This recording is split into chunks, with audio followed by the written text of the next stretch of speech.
We have at least 2 fine resistors of merit. Their deaths merely show that we will not quit. Let me first ask you to honor Renee Good. We mourn her greatly, as tearfully we should.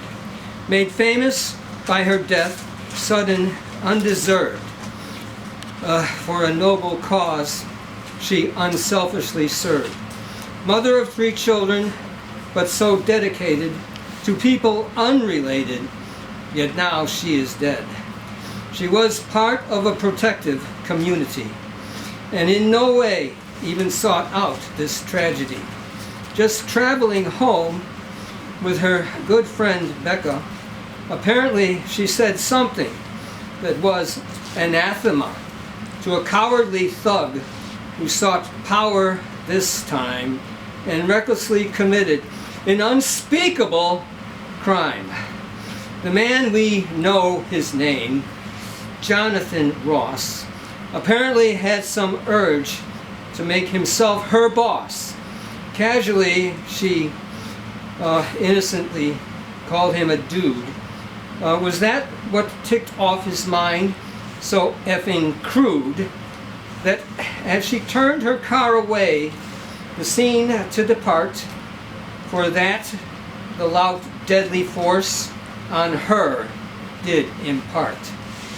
Fired into the windshield with murderous intent, a total of 5 bullets into Good Renee were sent. The last 2 definitely from the side, making the criminality not to be denied. Just before another that had happened, these agents had made, one agent had made a grasp at her car door. Why that craziness, one may ask? She had been told just a few minutes before to go. The inconsistency amongst these thugs does show. The immense stupidity of such incompetent fools being issued guns in addition to their non-lethal tools. Mother of 3, erased in an instant by brazen choice. Snuffing out a caring, poetic, rare voice.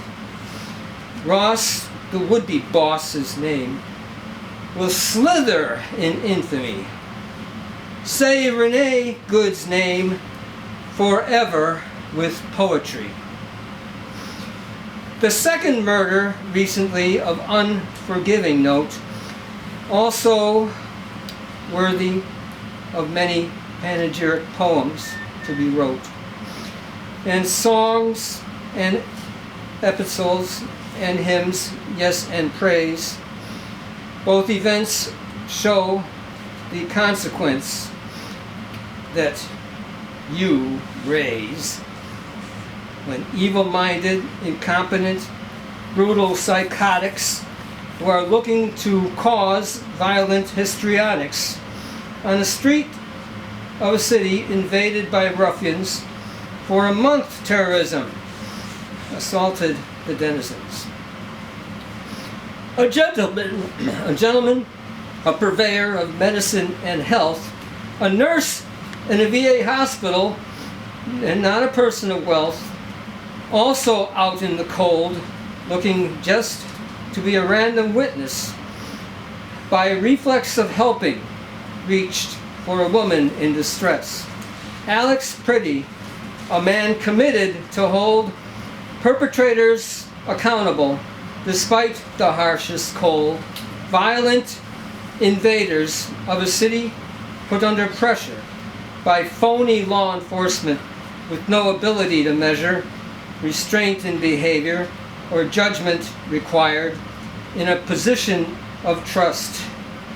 Brutish force not denied.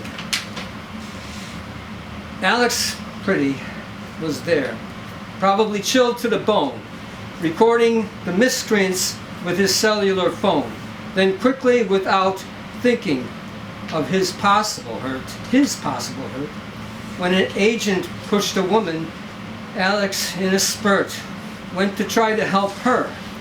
Should he have been cowardly and just done nothing against an action so dastardly?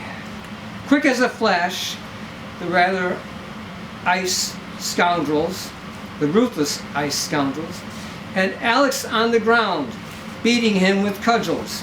In the melee that developed, it seemed like 7 or 8 of these vicious ruffians were obsessed with hate. It seemed a primitive urge suffused each goon, as if they really desired this courageous man's doom. He struggled, the expected reflex we all would have done, held by 8 manly men. Couldn't they have won? In a few seconds, show their group guerrilla macho, any just control his hands. What a pathetic show. Alex continued to resist the false arrest. The weakling thugs failed the hold hands test. And then one of the apes impersonators, "Gun!" cries out and runs away with it, leaving a doubt of where is the gun? Is it secured? Or where it's at? Giving the other cowards the possibility that there could be a gun just about anywhere. Still, 2 men could have secured Alex's hands. Somebody could have said, "Search him," or other smart commands. Instead, they backed away, and 2 of the thugs fired 10 shots to kill. Well, like they say, that's all water over the ice. Actually, it is murder, very clear and concise. The number of bullets and the speed of discharge, the amount of helplessness of the victim being large. And then there is the unfortunate for ice fact. The right to have a gun means they had no right to act, at least not in such an unjustifiable way. So all Minneapolis will have to wait for the day when the perpetrators of these crimes are brought to punishment. And state crimes can't be Trump pardoned, whatever his intent. We can only hope other ICE villains, both of these people didn't ask to be martyred. We can only hope other ICE villains will be deterred. But at least one hopeful ray of light may show. 700 ICE agents now supposedly have to go. It doesn't solve the problem. That will take more time. But our historic efforts, hope the future may rhyme with the instances known of the incomplete dictatorship. In short, take courage from these resistors. Don't give up the ship. For now, Renee Good and Alex Pretty rest in moral power for eternity. For us to have our own efforts, it must suffice. Remember these 2 good people, their sacrifice. All patriots obey democracy's insistence and ensure the success of the pretty good resistance. All right, thanks.